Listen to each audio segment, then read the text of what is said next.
Bonsoir et bienvenue dans cette nouvelle édition du journal à la lune de l'actualité.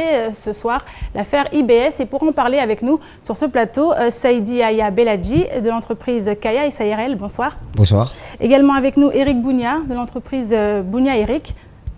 Oui, bonsoir. Alors, vous êtes tous les deux membres du collectif 976. On parlera avec vous, comme on vient de le dire, de l'affaire IBS. Mais avant, je vous propose de voir les titres de ce vendredi 27 mars.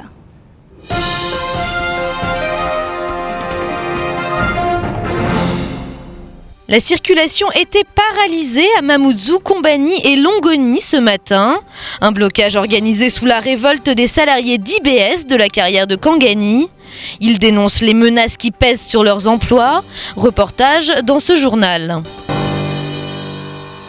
2 jours après l'agression au couteau d'un médiateur Matisse, les professeurs du lycée Younoussa Bamana de Mamoudzou ont exercé leur droit de retrait ce matin. Ils alertent sur les conditions de sécurité de l'établissement.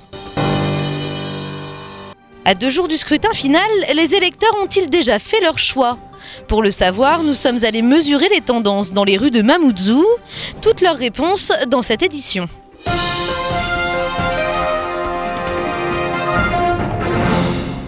Les salariés d'IBS ont bloqué la circulation à Longoni, Mamoudzou et Combani ce matin. Une opération coup de poing organisée pour exprimer leur colère face à la menace qui pèse sur leur emploi. Le repreneur de la carrière de Kangani, le groupe Vinci, leur proposerait à IBS de reprendre que 10 employés sur les 180 que compte le site. À Longoni, en plus des problèmes de circulation que cela a pu causer, c'est toute l'activité du port qui a été paralysée pendant plusieurs heures. Reportage Camille Leca, Abbas Alidi et Leslie Limné. Les camions et les tractopelles sont à l'arrêt. Le rond-point qui mène au port de Longoni est complètement inaccessible. Les salariés d'IBS sont désolés pour le dérangement, mais là, ça ne passe plus. La colère éclate, ils ne sont pas prêts à accepter d'être mis à la porte après des années de dur labeur. Il y a des gens qui ont des crédits à la banque, on les fout dehors, ils se retrouvent avec des dettes, des familles à nourrir. Mais qu'est-ce qu'on fait? On crée l'économie ou on tue l'économie? C'est un mérite que les salariés d'IBS ont créé. On crée la diversité, on crée la concurrence des prix, on offre du travail. C'est ça notre mérite. Nous, les salariés, on est fiers de ce qu'on a créé. Mais pour aujourd'hui, nous donner des coups de pied au cul comme ça, nous foutre dehors, à la rue, sans manger, sans rien, messieurs, on n'est pas d'accord. Malgré plusieurs batailles juridiques, le groupe réunionnais risque aujourd'hui de perdre l'exploitation de la carrière de Kangani. L'activité devrait bientôt être reprise par Vinci Construction Outre-mer. Mais qu'adviendra-t-il des 180 salariés IBS? C'est cette question qui inquiète aujourd'hui. Ils ont besoin d'être rassurés sur leur avenir. Ils ont besoin de savoir où ils vont. Ok, donc ça fait longtemps que cette histoire dure en effet, et à un moment il faut que la sanction ou la réponse tombe. On ne peut pas rester dans le doute comme ça. Selon les premiers échos, seuls 10 des 180 salariés seraient intégrés chez le repreneur Vinci. Une décision qui ne leur convient pas du tout. Ils revendiquent aujourd'hui l'intégration de la totalité du personnel. Mais au-delà des salariés, les entrepreneurs sous-traitants d'IBS sont aussi menacés et avec eux, une bonne partie de l'économie mahoraise. On va devenir chômeurs, nous avons des enfants. Alors, moi, je suis entrepreneur, j'ai aussi des salariés. Alors, comme ça, les salariés vont se retrouver à chômage et les gens de l'IBS vont se retrouver à chômage aussi. Alors, on trouve que c'est inadmissible. On ne peut pas lâcher parce que vous savez que c'est la seule entreprise IBS qui aide les petites entreprises. Selon Mayotte Channel Gateway, l'activité du port a été complètement bloquée une bonne partie de la matinée. Au lieu des 50 habituels, seuls 30 containers ont pu sortir de Longoni aujourd'hui. Sa présidente, Idanel, a exprimé sa solidarité à l'entreprise IBS et a appelé les décisionnaires à faire très attention avec ce dossier central pour l'avenir de Mayotte. Alors Eric Bounia, vous êtes avec nous sur ce plateau. Donc IBS, on le voit, une fermeture qui va sûrement occasionner beaucoup de dégâts dans le monde économique à Mayotte, notamment dans le bâtiment. Oui, je pense que ça va pas être neutre, étant donné que IBS a 2 casquettes, puisqu'aujourd'hui elle fait des travaux, donc elle fait appel à des sous-traitants, des petites entreprises. Et puis aussi, ce qui est là, c'est qu'elle fournit énormément d'entreprises en matériaux. Et on le sait tous aujourd'hui, c'est d'ailleurs dans les statistiques, IBS est le moins cher de l'île en termes de matériaux. Donc ce qui fait que si demain on ne pourra plus se fournir à des prix compétitifs, les entreprises ne pourront pas gagner le marché et ne pourront pas continuer à travailler dans les conditions d'aujourd'hui. Alors, on parle du collectif 976. De quoi s'agit-il exactement et quelles sont les raisons qui ont motivé sa création? Tout simplement, le dossier de IBS a été un petit peu déclencheur, mais c'est le ras-le-bol un peu des entrepreneurs, des petits entrepreneurs et artisans, qu'aujourd'hui on n'essaie pas de les aider à créer de l'emploi, à créer de l'activité, mais au contraire on est tout le temps en train de les tuer. Donc on n'a pas imaginé que aujourd'hui IBS disparaît. C'est des emplois directs de 200 salariés d'IBS, mais c'est des emplois indirects de tous les artisans et de petits PME. Donc peut-être on croit que le 976 défend comment dirais-je, Nariana. Non, Nariana est assez grand pour se défendre tout seul. On défend ce tissu économique qui est important, qui est une aide pour tous les artisans. C'est pour ça que le 976 existe. Alors, 976, c'est un collectif comptant des entrepreneurs, tous du bâtiment? Non, 976 est ouvert à tous les tissus économiques et social de Mayotte, tous les créateurs d'emplois. Parce qu'aujourd'hui, le combat premier, c'est IBS. Demain, ça sera le détaxe du carburant chez Total. Donc, ça va faire bénéficier les taximans comme toute autre personne, les agriculteurs, par exemple, qui touchent des tractopelles. Donc, c'est pas que pour le 976. On est en train de défendre l'emploi, la création d'emplois aujourd'hui à Mayotte. Ça étonne tout le monde que c'est nouveau, mais il vaut mieux tard que jamais. C'est un nouveau qui va partir, quoi. Alors, concernant cette affaire, le PDG d'IBS, Théophane Nariana, était présent ce matin sur la carrière de Kangani. Dans l'attente d'une issue favorable pour son entreprise, il s'est montré solidaire de la détresse de ses salariés. Il a réagi au micro d'Abbas Alidi. C'est une catastrophe. Il y a 18 ans, quand moi je suis venu, c'était une forêt vierge.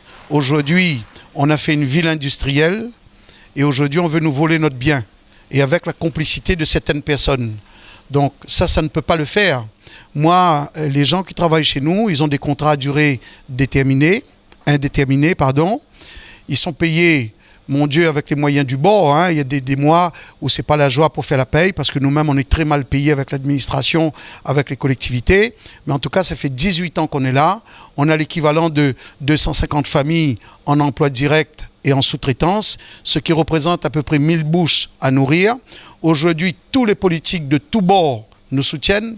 Il y a un collectif de plus de 100 entreprises qui nous soutient. Je pense que le groupe Vinci a intérêt de faire très attention. Ils ont créé l'eau le plus cher d'Europe à Mayotte. S'ils veulent créer les agrégats, les granulats les plus chers d'Europe, ça ne marchera pas. Alors on le voit dans le reportage, on parle de prix. Est-ce que certainement l'arrivée de Vinci, notamment sur ce terrain, est-ce que va réellement augmenter ses prix et mettre en difficulté les entreprises maoraises? Écoutez, je ne peux pas répondre à la place du prochain carriériste, c'est à eux à le dire. Mais en tout cas, tout nous laisse entendre qu'aujourd'hui, les prix monteront. On ne peut pas. L'inquiétude qu'on peut en avoir, nous, entrepreneurs, c'est qu'on va retomber dans la même configuration, c'est-à-dire d'un producteur de cailloux, et qui construira à côté aussi. Donc, ils vont répondre à des appels d'offres, et ensuite, ils auront la possibilité de nous concurrencer sur les prix, puisqu'ils vont maîtriser les cailloux, et par conséquent, on ne pourra pas être dans la course. Donc tout laisse croire que à un moment donné, tout pourra justement augmenter. Et justement, il faut avoir une concurrence. Demain, un deuxième carriériste, Vinci, très bien, mais il en faudrait un troisième, voire même un quatrième. Et surtout qu'il soit indépendant, dans lequel on ne trouve pas encore une grande multinationale qui arrive, qui viendra maîtriser les cailloux, puisque qu'une fois qu'on maîtrise les cailloux, on maîtrise les routes, on maîtrise l'enrobé, on maîtrise le béton, on maîtrise tout ce qui va se créer dans les années à venir sur Mayotte. Alors ça, c'est ce qui se passe dans le bâtiment, donc à travers votre collectif. Est-ce qu'il faut voir ici une lutte des petites entreprises, des PME, contre ces grands groupes? C'est ce qu'il faut comprendre par la création de ce collectif. Bien sûr. De toute façon, aussi, aujourd'hui, IBS disparaît. Le temps que Vinci se mette en place, il n'y aura qu'un monopole. Il n'y aura qu'un fabricant de cailloux. Qui nous garantit qu'en position de monopole, il ne va pas profiter pour augmenter ses prix. C'est-à-dire, d'une part, d'autre part, on n'a pas la facilité de paiement, la facilité de négociation chez ce concurrent qui va avoir un monopole pour un certain temps, le temps que Vinci s'implote. Et une fois qu'il aura augmenté ses prix, qui nous garantit que Vinci ne va pas s'aligner sur des prix qui auront été augmentés? Vous voyez, je veux dire. Donc, à un moment donné, aujourd'hui, ce système de monopole, un grand qui existe toujours, qui se voit tout le temps, Total, Aerostral, il faut que ça cesse. Il faudrait que les petits entrepreneurs soient considérés, soient pris en considération, parce que ces petits, mais beaucoup de petits qui font beaucoup de salariés et beaucoup de familles à nourrir derrière, un drame, je dirais, économique et social derrière. Il n'y a pas que les grands. C'est ça le drame. Alors, on va continuer. Depuis 6 heures ce matin, près de 200 agents de l'entreprise Ingénierie Béton Système sont descendus dans les rues de Mayotte. Ils ont bloqué le rond-point El Farouk à Kaweni ainsi que celui de Longoni. Conséquence, l'île a été paralysée une bonne partie de la matinée. Et pour éviter d'être pris dans les embouteillages, un bon nombre d'automobilistes ont dû rebrousser chemin. Reportage Shakila Youssouf et Fred Souleymana. Impossible de passer, ces automobilistes n'ont pas le choix, ils doivent faire demi-tour. Depuis 7 heures du matin, la circulation est bloquée dans Kaweni par une cinquantaine de salariés d'IBS. Pour barrer la route, 2 camions ont été positionnés au niveau du rond-point SFR. La police nationale tente d'encadrer la circulation et de dialoguer avec les grévistes. Objectif, rétablir la circulation le plus vite possible sans usage de la force. Nous avons une quinzaine d'effectifs déployés sur le terrain. Certains en déviation de circulation pour éviter que les blocages et les embouteillages ne s'aggravent, et d'autres sur le rond-point au contact des manifestants. Nous emploierons les moyens nécessaires si ce dialogue, un dialogue constructif n'aboutit pas rapidement, pour faire en sorte de libérer la circulation. Bon, déjà, on a pu faire en sorte que la circulation se déroule partiellement, elle est ralentie. On pourrait dire que c'est un barrage filtrant en quelque sorte, qui nous permet de laisser passer les véhicules de secours notamment, mais la situation ne peut pas durer. Les salariés d'IBS munis de banderoles où l'on peut lire « Nous sommes des travailleurs, pas des chiens. Vinci, non merci » ne veulent rien lâcher. Plusieurs dizaines d'emplois sont menacés avec la reprise du site par l'entreprise Vinci. Selon les premières négociations, seuls 10 emplois pourraient être sauvés. Une proposition inacceptable pour ces agents. 6 ans, combien de temps? 6 ans, 7 ans. 6 ans, 7 ans que ça dure. Procès après procès. Des missionnaires partout. On envoie, on essaye de communiquer. Ça ne fonctionne pas. J'ai envie de dire, 190 personnes, c'est un crime. Un crime. À qui profite le crime? À qui profite ce crime-là? Moi j'ai une autre question, Nicolas.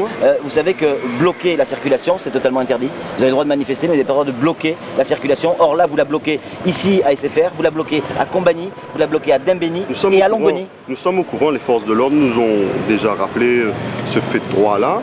Il n'y a pas de souci par rapport à ça. J'ai envie de dire que pour le coup, la justice est un peu mal faite.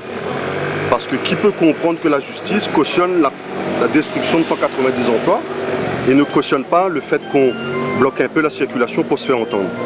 Voilà notre position. Le barrage a été levé vers 10h30. La circulation aura donc été bloquée pendant plus de 2 heures. Les représentants du personnel avaient rendez-vous cet après-midi avec la préfecture. L'objectif est que les 190 salariés d'IBS soient repris par l'entreprise Vinci. Alors on le sait, cette affaire dure depuis quelques années. Vous, entrepreneur qui soutenez, enfin on va dire qui avez monté ce collectif 976, quelle est votre réaction autant d'années pour régler un problème et aujourd'hui c'est toujours la même chose? Écoutez, là je crois qu'on ne peut pas remplacer les procès qui ont été faits. Tout ce qu'on sait nous en tant qu'entrepreneurs, ça fait des années qu'on en entend parler. Au début on s'y intéressait précisément parce qu'on se dit c'est vrai, qu'est-ce qui va se passer, et puis à chaque fois ça rebondissait et aucune action, etc. Donc c'est vrai qu'aujourd'hui, pour ma part, j'ai toujours à un moment donné vu les articles, mais sans grand intérêt, puisque finalement, ça dure presque depuis 10 ans, et que pourquoi ça continuerait pas, puisque finalement, il n'y a jamais rien qui a été fait. Donc, on n'a jamais vraiment vu ça. À vivre dans une incertitude concernant votre entreprise, les emplois que vous avez au sein de vos établissements respectifs? C'est sûr que ça dure depuis 10 ans, effectivement. Mais nous, on pensait, moi je pensais aussi que les gens allaient réfléchir sur une logique de conserver les emplois. Et pendant 10 ans de procès, on allait peut-être aboutir à une solution positive qui serait d'abord la création d'emplois à Mayotte. Mais pendant 10 ans de procès, pour dire à une entreprise qui a 10 ans, qui a créé une usine, une ville industrielle avec 200 salariés et des entrepreneurs qui travaillent avec lui, des sous-traitants, plus un investissement colossal derrière, pour dire que non, finalement, vous sortez comme des malpropres. Donc, ça devient créatif parce qu'aujourd'hui, c'est Vinci. Demain, c'est le tour de qui? Vous voyez ce que je veux dire? Donc, on peut être une multinationale qui a derrière des actionnaires qui attendent des dividendes, qui va récupérer un outil de travail qui est déjà en place, qui fonctionne facilement tout seul, pour embaucher 10 salariés, alors que là, IBS faisait tourner 200 salariés.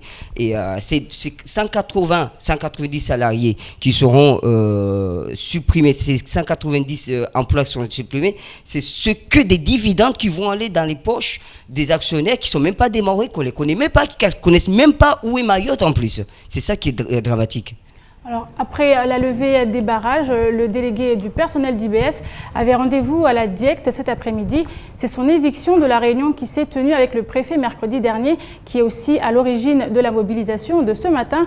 En effet, alors qu'il accompagnait le PDG d'IBS, Théophane Narayana, le préfet lui a interdit d'assister au débat avec la DEAL, la DIECT et le repreneur Vinci. Cet après-midi, sa revendication n'a pas bougé.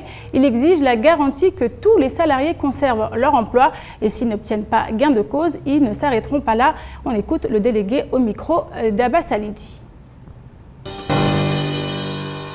Il nous faut un papier comme quoi Vinci, il va décider s'il reprend IBS, il faut qu'il prenne tous les ouvriers. Au cas où aujourd'hui, si ce papier n'est pas signé, qu'est-ce qui va se passer? Mais ça va passer pire que ce qu'on a fait ce matin. Donc ce matin, on était déjà bloqué à Komani, à Kaweni, vous êtes déjà au courant. Donc si on n'arrive pas à trouver des attentes, nous, ça va être pire que ce qu'on a fait ce matin. Alors pour l'heure, il est impossible de savoir ce soir ce qu'il en est ressorti, la préfecture refusant toute communication. Mais d'ores et déjà, une rencontre est prévue la semaine prochaine entre le préfet Simon Morsi et les salariés d'IBS. Ce matin, les professeurs du lycée de Mamoudzou ont utilisé leur droit de retrait suite aux événements qui se sont produits mercredi à l'entrée de l'établissement. Un médiateur de la société Matisse s'est fait agresser au couteau par un jeune venu de Kaweni. Aujourd'hui, les élèves se sentent de moins en moins sereins, même si pour le proviseur, les moyens ont été mis à disposition pour veiller à la sécurité de tous, Assigna Moussa et Leslie Vimné. 2 jours après l'agression d'un employé de Matisse et d'un professeur au lycée de Younoussa Bamana, les élèves reprennent le chemin de l'école, comme chaque matin, mais le cœur serré. Vraiment, je ne me sens pas toujours en sécurité car il y a toujours des manifestations et des bagarres tout le temps au lycée. Et je crois qu'on n'est pas tellement en sécurité ici. Je ne me sens pas en sécurité parce que je me suis fait déjà raqueter 3 fois ici, au lycée. Au lycée de Mamoudzou, je n'irai pas jusqu'à dire que aussi à Mamoudzou on est en sécurité, parce que le notion de la sécurité ici c'est même pas à prononcer quoi.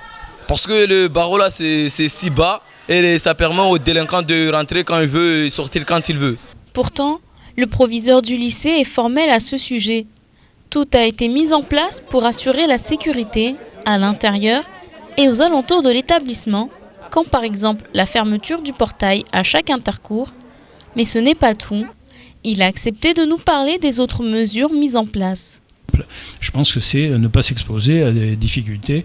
Donc quand il y a des situations qui risquent de dégénérer comme celle qui a prévalu là, c'est d'appeler donc la vie scolaire, le service de vie scolaire, dont c'est le métier, hein, et puis nous, la direction, pour tenter de trouver une solution qui permette au cours d'être assuré et à l'enseignant d'être préservé aussi dans son travail. Pour exprimer leur ras-le-bol quant aux problèmes de sécurité, les représentants syndicaux des professeurs ont exercé leur droit de retrait ce matin. Après discussion avec le chef d'établissement, ils ont décidé de reprendre les cours à 9h. Autre fait marquant, le proviseur nous a indiqué que contrairement à ce qui était annoncé mercredi dans la presse, l'altercation entre un professeur et un élève n'avait pas eu lieu au lycée Younoussa Bamana. Pourtant, contacté par téléphone, le vice-rectorat a démenti cette déclaration. Des zones d'ombre subsistent donc dans cette histoire. Ce vendredi, 2 faits divers ont été enregistrés sur la commune de Mamoudzou. Un scooter qui brûlait dans un bâtiment abandonné en face du lycée Younoussa Bamana et un accident sur la route nationale 1 de Tsunzu. 2 petits garçons ont été percutés par une voiture. Plus d'explications avec ce reportage de Shakila Youssouf et Fred Soleimana. Aux alentours de 10h30, un incendie s'est déclaré dans cette maison abandonnée, squattée par des lycéens. Un scooter aurait pris feu à l'intérieur. Le propriétaire du scooter n'a pas été identifié et impossible de dire si le véhicule était volé. Les pompiers sont arrivés à temps et ont vite maîtrisé le feu. On ne sait pas si c'est un scooter volé ou pas, mais nous on a vu un début d'incendie d'un scooter. Nous ne savons pas, c'est plutôt la police qui devrait plutôt déterminer. D'ailleurs, nous les avons appelés. Et nous attendons à ce qu'ils arrivent sur le lieu avant que nous puissions quitter le lieu. Autre fait divers en fin de matinée du côté de Tsunzu 1, 2 garçons ont été percutés par un automobiliste alors qu'ils traversaient la route. Là encore, les pompiers sont rapidement intervenus. La mère des 2 enfants profondément choquée n'a pas souhaité s'exprimer. La population met en garde sur la dangerosité de cette route où aucun trottoir n'est aménagé. D'après cet habitant, les accidents sont fréquents. Il y a aussi les communes doivent quand même aménager le trottoir. Donc ça on ne peut pas les échapper. Mais quoi qu'il soit, il faut tenir compte qu'il y a les enfants aussi qui circulent partout.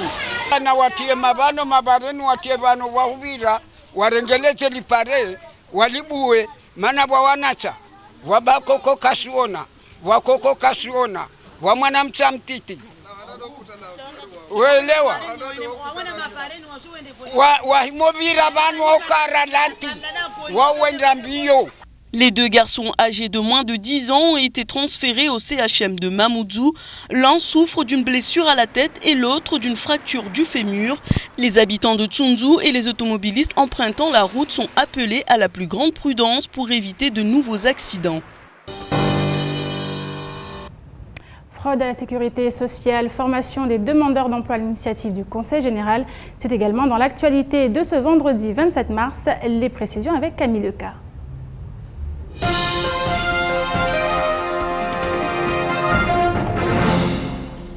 Les 2 infirmiers accusés de fraude à la sécurité sociale en 2013 ont été condamnés hier par le tribunal de grande instance. Ils ont tous 2 écopé d'une peine d'1 mois de prison avec sursis, alors que le procureur de la République avait requis 1 an avec sursis. Pour rappel, c'est la sécurité sociale de Mayotte qui avait alerté la justice sur les revenus de ces 2 infirmiers, qui étaient 7 fois supérieurs à la moyenne à l'époque des faits. Aujourd'hui, ils sont aussi condamnés à rembourser les sommes de 129 000 € pour l'une et 182 000 € pour l'autre. Par contre, leur peine n'est pas assortie d'une interdiction d'exercer leur profession. Le Conseil général entend poursuivre ses efforts dans la lutte contre le chômage. À partir du mois d'avril, la collectivité met en place des formations dédiées aux jeunes et aux adultes demandeurs d'emploi. Plongée professionnelle, couture, apiculture, anglais ou secrétariat, les domaines d'activité sont particulièrement variés. Pour s'inscrire, vous pouvez vous présenter à la mission locale pour les moins de 25 ans et au Pôle emploi pour les adultes de plus de 25 ans. L'Agence française de biodiversité s'implique dans les territoires d'outre-mer. Objectif, mettre en place des actions pour mieux préserver les espaces naturels. Des actions qui seront concertées avec les services de l'État. Les activités dans les dom-toms débuteront en 2016. 1200 agents de l'Office national de l'eau et des milieux aquatiques et des aires marines protégées seront ainsi affectés dans les différents territoires. Chaque département ou territoire d'outre-mer pourra aussi avoir sa propre délégation locale.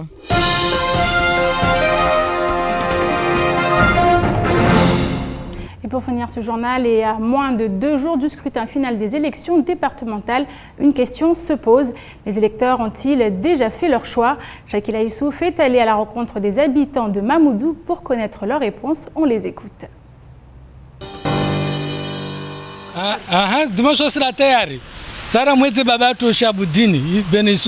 Maman qui demande de changement, moi j'ai voté celui qui vraiment que je pense qui va améliorer la vie de Mayotte, quoi. Il y a Douchna et Miran, les personnes dont on voulait éliminer au premier tour, mais bon, voilà, c'est arrivé, mais c'est pas grave.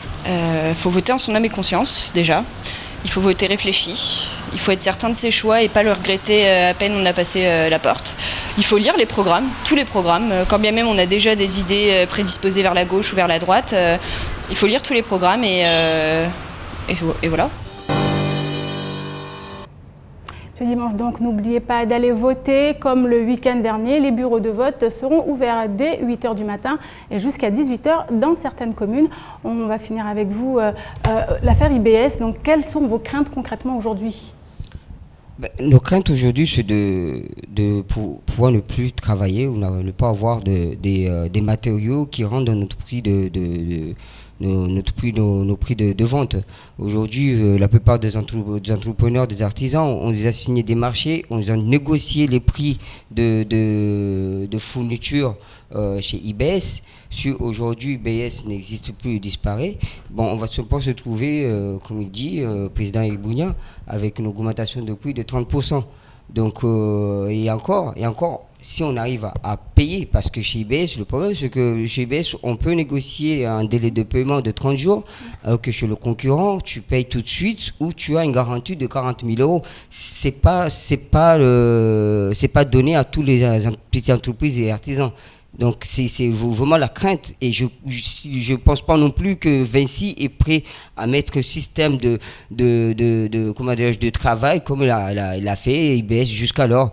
IBS, c'est pas que des entrepreneurs, hein, que des artisans entrepreneurs, c'est aussi des particuliers. Combien de promotions que IBS fait, combien de actions que IBS fait, c'est tout le Maoré, c'est pas les demain IBS disparaît, c'est pareil que les Maoris ne peuvent pas construire comme ils construisent aujourd'hui. Voilà. Une dernière question à vous, Monsieur Bounia. Comment ça se passe en fait, ce collectif? Qu'est-ce que vous prévoyez comme action éventuellement pour justement défendre vos intérêts et l'économie mahoraise, comme vous l'avez dit tout à l'heure? Alors ça va être les actions comme on est en train de mener, c'est-à-dire que derrière, aujourd'hui, je rappelle que le collectif, c'est plus de 100 entreprises qui ont adhéré et d'autres qui vont rentrer encore avec nous, et que ça va être donc le première action, ça a été donc le sujet d'IBS. Et ensuite, on va essayer de travailler notamment sur, comme on a dit, pour le carburant, pour toutes ces entreprises qui travaillent, qui puissent avoir du carburant détaxé. Et ensuite aussi de commencer à travailler avec la CAPEB 976, voir les syndicats aussi, pour essayer de commencer à former les entreprises et à défendre chaque fois, cas par cas, chaque sujet. Et on aimerait bien aujourd'hui que le collectif 976 soit un trait d'union entre la collectivité et toutes les institutions, pour qu'on puisse dialoguer et arriver à sortir par le haut pour tout le monde. C'est surtout ça l'intérêt, pour tout le monde. Merci beaucoup. On va continuer avec les annonces de ce week-end. Et ce week-end, c'est aussi le lancement d'une nouvelle exposition au Comité du tourisme dans le cadre du programme Wenesso. Un nouveau groupe d'artisans viendra dévoiler son savoir-faire aux visiteurs. L'inauguration et les animations auront lieu demain de 9h à 13h. C'est la fin de cette édition dont je vous rappelle le principal titre, l'affaire IBS. Eric Bounia et Beladji, merci à vous d'avoir accepté notre invitation. Merci. Dans quelques instants, vous serez en compagnie d'Ornella Perrine pour la météo. Juste après, l'invité de Patrick Mian dans l'invité du temps de parole. Vous le retrouverez à 19h35. C'est la fin de cette édition. Merci à vous. Bonne suite de programme sur KTV.